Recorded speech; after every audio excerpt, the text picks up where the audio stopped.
পোষ্টমেলন অসমলৈ অহা সন্দৰ্ভত মুখ্যমন্ত্ৰী ডক্টৰ হিমন্ত বিশ্ব শৰ্মাই মন্তব্য কৰিছে। কেতিয়া আমন্ত্ৰণ জনোৱা হৈছিল আৰু এই বিষয়টো সন্দৰ্ভত মুখ্যমন্ত্ৰী ডক্টৰ হিমন্ত বিশ্ব শৰ্মাই সংবাদ মেলত মন্তব্য কৰে। সামাজিক মাধ্যমে এইটো কথা বুজি পাব লাগে যে জুবিন গাৰ্গ জীয়াই থাকোঁতেই পোষ্টমেলন অহাৰ সিদ্ধান্ত লোৱা হৈছিল আৰু জুবিন গাৰ্গে ইয়াক কেতিয়াও বিৰোধিতা কৰা নাছিল। শিল্পীকটো শ্ৰদ্ধা জনাই শিল্পীয়ে, গতিকে যিসকলে বিৰোধিতা কৰিছিলে এইটো তেওঁলোকৰ কথা হ'ব পাৰে, এইটো ডেফিনেটলি জুবিন গাৰ্গৰ কথা নহয়। কাৰণ জুবিন গাৰ্গ জীয়াই থাকোঁতে কেবিনেটে কনচাৰ্ট ইকনমিৰ সিদ্ধান্ত লৈছিল, পোষ্টমেলন আহিব বুলি জুবিন গাৰ্গ থাকোঁতেই সিদ্ধান্ত লোৱা হৈছিল আৰু শিল্পীয়ে শিল্পীক কেতিয়াও বিৰোধিতা নকৰে। আৰু মই ভাবোঁ যে অসমলৈ আহিলে পোষ্টমেলনেও জুবিনৰ বিষয়ে জানিব পাৰিব।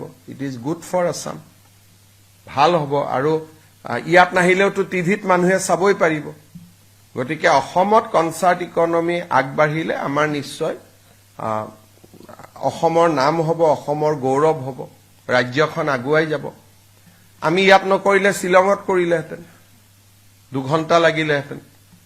গুৱাহাটীৰ পৰা ল'ৰাবোৰ শ্বিলঙলৈকে গ'লহেঁতেন। গতিকে আজি যুৱ সমাজে ইয়াতে সুযোগ পাব।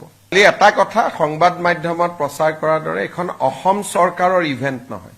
আমি মাত্ৰ ফিল দিছো, সহযোগিতা কৰিছো, কিন্তু আমাৰ ইভেণ্ট নহয়, আমি তাত কোনো চাব নাযাওঁ। সংবাদ মাধ্যমৰ বহুতে ভাবিছে যে অসম গভৰ্ণমেণ্টে কোটি কোটি টকা দি আনিছে।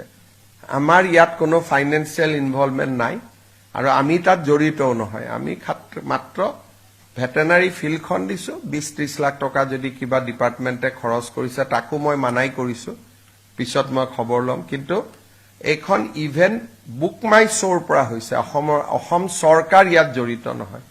আৰু তেনেকে কাৰ্বি আলঙতো আৰু এটা শ্ব' আহি আছে, বিশাল মিশ্ৰ নৰ্থ কাছাৰতো আহি আছে, ডিমা হাছাওতো আহি আছে। গতিকে পোষ্টমেলনে অকল অহা নাই, অসমত এই সময়ছোৱাৰ ভিতৰত 3টা শ্ব' আহি আছে।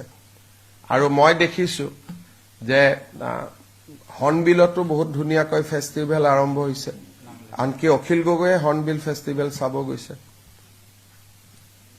আমিহে ক'তো যোৱা নাই, বা কালিও নাযাওঁ আমি। আজি আমি কেবিনেটতে সিদ্ধান্ত লৈছো যে আমি কোনেও আৰু শ্ব' চাব যাব নালাগে, ডেকা ল'ৰা ছোৱালীক সুযোগ দিব লাগে। সিদ্ধান্ত মানে এনে কথা পাতিছো নিজৰ ভিতৰত।